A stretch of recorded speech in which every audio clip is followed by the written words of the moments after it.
Extreme weather conditions continue to wreak havoc and optimism surrounding Dlamini Zuma. With the news at 9 o'clock, good morning. I'm Karabo Maladzi. Extreme cold and wet weather conditions gripping most of the country have continued to cause havoc. The South African Weather Service has issued various warnings. It has predicted very cold conditions over the central interior with snow over the Eastern Cape high grounds. Parts of the province had power disruptions yesterday due to heavy rain and snow. In the Western Cape, a section of the N1 highway between Three Sisters and Richmond has been closed yet again due to snow and heavy-duty vehicles blocking the road. Provincial Traffic Chief Kenny Africa says a section of the road was open last night to allow hundreds of stranded motorists to pass through. Still snow on the road, and a lot of trucks, up to 4 or 5 trucks, are parked next to each other, and that cause problems on the N1 that we had to close the road off. And disaster management, they are on their way to see how they can clear the surface of the road so that we can reopen the road again. South Africa has pledged more than 2 million rand to support a fund for African women's focus on agriculture and food security for 2012. President Jacob Zuma made the pledge on behalf of South Africa at the African Union Heads of State Summit in the Ethiopian capital, Addis Ababa. This is, I think, a very important initiative which must be supported.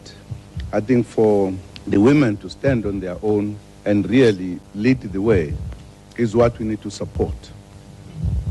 That, I think, will also convince many that the empowerment of women is very important in every respect. If we empower women in the continent of Africa, we'll be empowering the continent.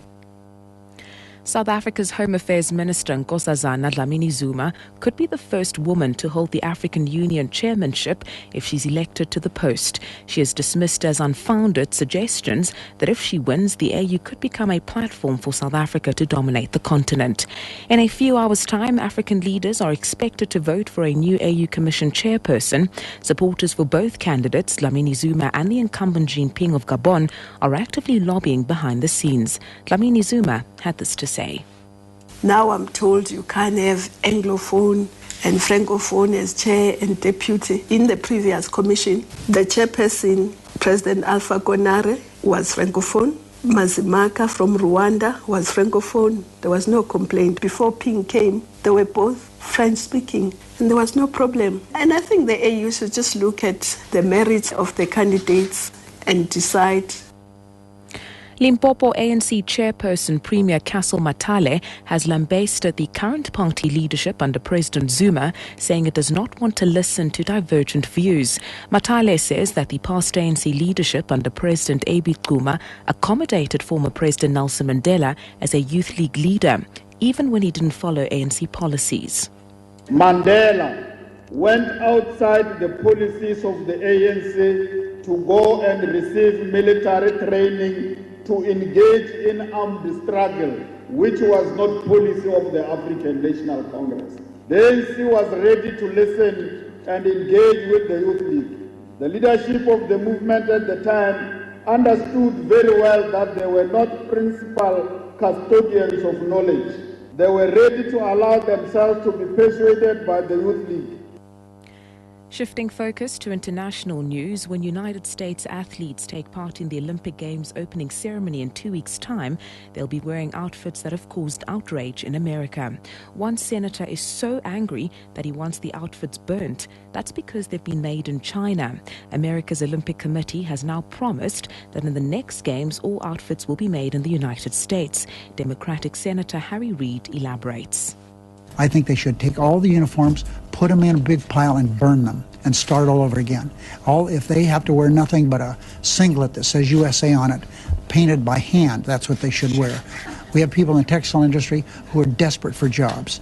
And I think what the Olympic Committee done is absolutely wrong. And finally, two of the world's most celebrated rock stars have found themselves silenced on stage while performing to an open-air concert in London. This after event organisers decided that they'd exceeded their permitted time and were in breach of a local noise curfew. American star Bruce Springsteen had been playing for more than 3 hours before he invited former Beatles Sir Paul McCartney onto stage to sing one of his well-known hits. But the concert organisers finally cut their microphones, leaving neither performer able to thank the crowd. Both had to leave the stage in silence. The BBC's Mike Coleman has more. Bruce Springsteen sat down the piano ready to play another song. Paul McCartney was on the stage. The crowd just stood there in total bemusement. It was a shocking thing. And, London's supposed to be a world city, capital of entertainment. The Olympics coming here.